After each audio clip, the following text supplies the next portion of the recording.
इस वक्त बड़ी खबर आ रही है न्यूज 24 के ऑपरेशन कागज के बाद आज सिवान में स्वास्थ्य मंत्री मंगल पांडे का पुतला जलाया गया। न्यूज 24 के ऑपरेशन कागज के जरिए बिहार में एम्बुलेंस घोटाले की खबर दिखाई गई थी।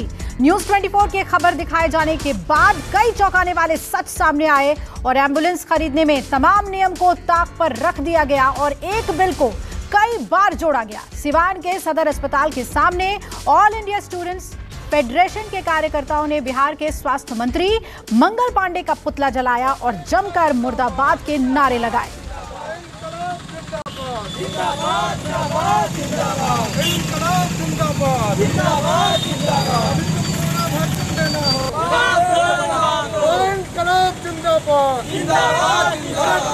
मरीजों का तारा मंगल पांडे को बर्खास्त करो, बर्खास्त करो, बर्खास्त करो। इनकलाब जिंदाबाद, जिंदाबाद, जिंदाबाद। इनकलाब जिंदाबाद, जिंदाबाद, जिंदाबाद। बिहार में कोरोना मरीजों का तारा मंगल पांडे को बर्खास्त करो। आकाश मेरे सहयोगी जुड़ रहे हैं सिवान से, सीधा उनका रुख करेंगे। आकाश, न्यूज 24 की इस खबर का असर अब पूरी तरीके से देखने को मिल रहा है, लोगों का रोष जो है वो अब सड़कों पे देखने को मिल रहा है।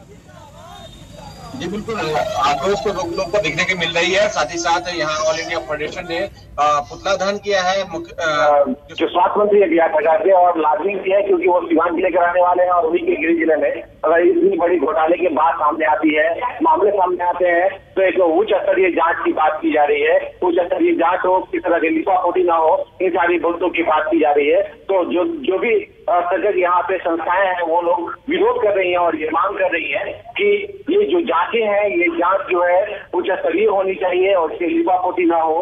जो खरीद हुई है एक एक बिंदुओं पर बात करनी चाहिए कि क्यों खरीदी हुई है, क्या उसका उपयोगिता है और क्यों नहीं उपयोग हो रहा है। इन सारे सवालों पे ये विरोध हो रहे हैं। जी बिल्कुल, ऑपरेशन कागज का असर है ये। और जिस तरह से स्टूडेंट्स फेडरेशन वहां पर पहुंचा हुआ है और सीधे तौर पर स्वास्थ्य मंत्री की बर्खास्तगी की मांग यहां पर हो रही है। आकाश जी बिल्कुल, स्वास्थ्य मंत्री का बर्खास्तगी का मांग होने का सबसे बड़ा रीजन आपको बता रहे हैं कि स्वास्थ्य मंत्री का गिरिडीह जिला सिवान है और यहाँ पे अगर स्वास्थ्य महकमे में इस तरह की व्यवस्था आती है कि एम्बुलेंस खरीदे जाते हैं, किस एम्बुलेंस पास कर दिए जाते हैं और जो एम्बुलेंस खरीद के आते हैं उसमें इक्विपमेंट्स बहुत सारे लगे होते हैं और उसका उपयोग नहीं हो रहा है। और जब खबर चलती है, ऑपरेशन कागज चलता है, तो वो एम्बुलेंस जो संस्थाओं के अभाव में या व्यवस्था के अभाव में नहीं चल पाते हैं तो फिर उसे आयुर्वेदिक कॉलेज को भेज दिया जाता है जहां मरीज बहुत कम जाते हैं, जहां व्यवस्थाएं नहीं है, जहां मरीज को रेफर नहीं किया जाता। तो ऐसे जगहों पे एम्बुलेंस देने का भी कोई मतलब नहीं होता है। तो ये बहुत सारे सवाल है कि इतने पैसे बिल्कुल आकाश, लेकिन ऑपरेशन कागज में जो खुलासे हमने किए उसके बाद जांच के आदेश तो दिए गए हैं, लोगों का रोष भी देखने को मिल रहा है। सरकार की तरफ से क्या कोई स्टैंड, कोई बात सामने रखी गई है कि इस मामले को वो कितनी गंभीरता से ले रहे हैं?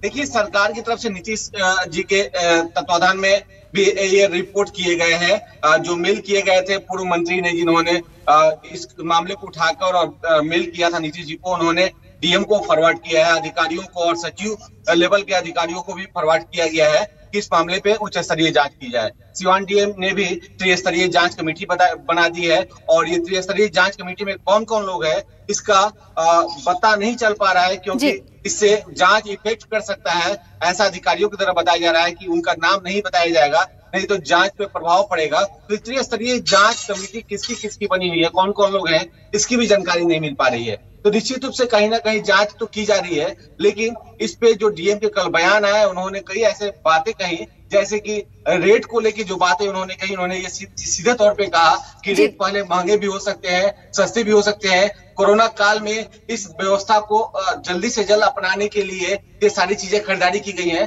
तो खरीदारी करना ही बहुत बड़ी बात नहीं है, सवाल ये है कि खरीदारी के बाद इस सारी चीजों का उपयोग भी होना चाहिए। उपयोग किस तरीके से होता है, पूरी मशीनरी का इस्तेमाल कैसे होता है? आकाश, जो एक अहम बात आपने बोली कि स्वास्थ्य मंत्री का गृह जिला है सिवान और वहीं पर इतना बड़ा घोटाला हो रहा है, क्या स्वास्थ्य मंत्री की तरफ से जब उनके इस्तीफे की मांग हो रही है, उनकी तरफ से कोई बयान सामने आया है? जिम्मेदारी किस स्तर पे वो अपने ऊपर देखते हैं इस मामले को लेकर?